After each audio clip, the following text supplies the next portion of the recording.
আরো একবার ইরানের সাথে ইসরায়েল এবং আমেরিকার মহাযুদ্ধ শুরু হতে যাচ্ছে, এই কথাই জানালো আজ ইরানের আইআরজিসির পক্ষে আজ জানানো হয়েছে আমেরিকা এবং ইসরায়েল নতুন করে ইরান হামলার সমস্ত ব্যবস্থা চূড়ান্ত করেছে। আর তাই ইরানের মিলিটারি তারা মনে করছে আমেরিকার সঙ্গে সংঘাত খুব শীঘ্রই আবার শুরু হতে যাচ্ছে। গতকাল রাতে ডোনাল্ড ট্রাম্প জানিয়েছিলেন যে তিনি ইরানের নেতৃত্বকে নিয়ে দারুণভাবে নিরাশ এবং হতাশ, কারণ তিনি বারবার যে দাবি করে আসছিলেন ইরানের নেতৃত্বের কাছে, ইরানের নেতৃত্বকে ডোনাল্ড ট্রাম্পের দেওয়া নির্দেশ পুঁজি করে তারা শান্তি আলোচনায় বসতে হবে। ডোনাল্ড ট্রাম্পের দুটি দাবি ছিল, হরমুজ প্রণালীকে নিঃশর্তে খুলে দিতে হবে এবং দ্বিতীয়, ইরান কোনোদিনও পরমাণু অস্ত্র তৈরি করার দাবি জানাতে পারবে না। এই দুই শর্তে রাজি হয়ে আমেরিকার সঙ্গে চুক্তি করতে হবে, আর তাতে আমেরিকা যুক্তরাষ্ট্র ইরানের উপর থেকে শর্ত সাপেক্ষে কিছু স্যাংশন সাময়িকভাবে লিফট করবে, অর্থাৎ প্রত্যাহার করবে। আর এর বিপরীতে ইরানের পক্ষে ইরানের বিদেশমন্ত্রী এবং ইরানের পার্লামেন্টের স্পিকার তারা ত্রিস্তরীয় যে প্রস্তাব পাঠিয়েছিল আমেরিকার কাছে পাকিস্তানের মাধ্যমে, অর্থাৎ প্রথমেই ডোনাল্ড ট্রাম্পকে ইরানের বিরুদ্ধে দেওয়া সমস্ত হুমকি বন্ধ করে ওমান উপসাগরের ইরানের বিরুদ্ধে যে নৌ অবরোধ চালাচ্ছে আমেরিকা যুক্তরাষ্ট্র, সেই নৌ অবরোধ তুলে নিতে হবে। তাহলে ইরান হরমুজের বিষয়ে আমেরিকার সঙ্গে আলোচনা শুরু করতে পারে। কিন্তু ডোনাল্ড ট্রাম্প এখন ইরানে দেওয়া এই প্রস্তাব কোনোভাবেই গ্রহণ করতে রাজি নন। গতকাল তিনি সব জানিয়েছেন তিনি ইরানের যে নেতৃত্ব, অর্থাৎ আয়াতুল্লাহ মুজতবা খামেনেই, রাষ্ট্রপতি মাসুদ পেজেশকিয়ান, বিদেশমন্ত্রী সৈয়দ আব্বাস আরাগচি কিংবা পার্লামেন্টের স্পিকার মোহাম্মদ বাগের গালিবাফ, প্রথম সারির নেতৃত্বকে তিনি বোমা মেরে উড়িয়ে দেবেন সেই হুমকি দিলেন।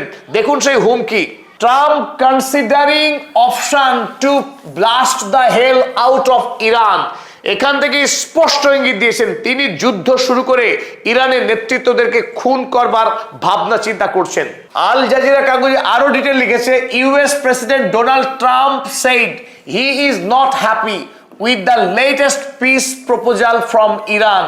ইরানের কাছ থেকে আসা সাম্প্রতিক যে ত্রিস্তরীয় শান্তি চুক্তির প্রস্তাব, সেই প্রস্তাব নিয়ে তিনি মোটেই খুশি নন, and warned that the alternative to talks is to blast the hell out of the country. যে যদি শান্তি আলোচনায় না বসতে চায় ইরান, তার বিপরীত হবে এই যে তিনি ইরানের সমস্ত নেতাকে উড়িয়ে দেবেন। আর আজ 2 তারিখে ইরানের আইআরজিসির পক্ষে সেই কথাই জানানো হলো, military Sage conflict with US likely to restart. খুব সম্ভাব্য যে খুব শীঘ্রই শুরু হতে যাচ্ছে আমেরিকার সঙ্গে তাদের যুদ্ধ। এই প্রেক্ষিতে 2 দিন আগে ডোনাল্ড ট্রাম্প জানিয়েছিলেন তার নিজস্ব ছবি পোস্ট করে যে no more mister nice guy, তিনি আর বেশি ভালো মানুষ হয়ে থাকতে চান না।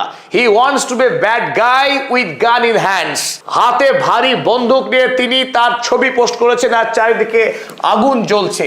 তিনি ইরানে এই অবস্থা তৈরি করতে চাইছেন, সেই হুমকি দিয়েছিলেন, অর্থাৎ তার দাবি মেনে নিতে হবে, নইলে তিনি গুলি মেরে উড়িয়ে দেবেন ইরানকে। হলিউড সিনেমার নায়কের মতো তিনি বন্দুক হাতে অবতীর্ণ হয়েছিলেন তার ট্রুথ সোশ্যাল পোস্টে। এই প্রেক্ষিতে গত 30শে এপ্রিল ডোনাল্ড ট্রাম্প খোদ বৈঠক করলেন আমেরিকার সামরিক প্রধান ড্যানিয়েল কেনের সাথে। ড্যানিয়েল কেন এবার সেন্ট্রাল কমান্ডের মাধ্যমে বিস্তারিত তথ্য ডোনাল্ড ট্রাম্পকে জমা দিয়েছেন।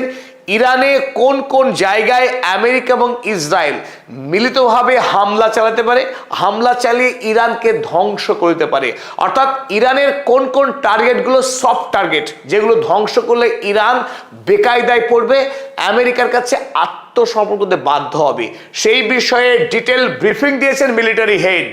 এখন শুধু ডোনাল্ড ট্রাম্পের গ্রিন সিগন্যালের অপেক্ষা।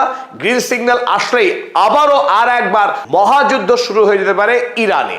এই প্রসঙ্গে রয়টার্স একটি গুরুত্বপূর্ণ খবর চেপেছিল, তারই হেডলাইন আমরা দেখে নিয়ে চলুন। তারা লিখেছিল, US military commanders to brief Trump on military options against Iran.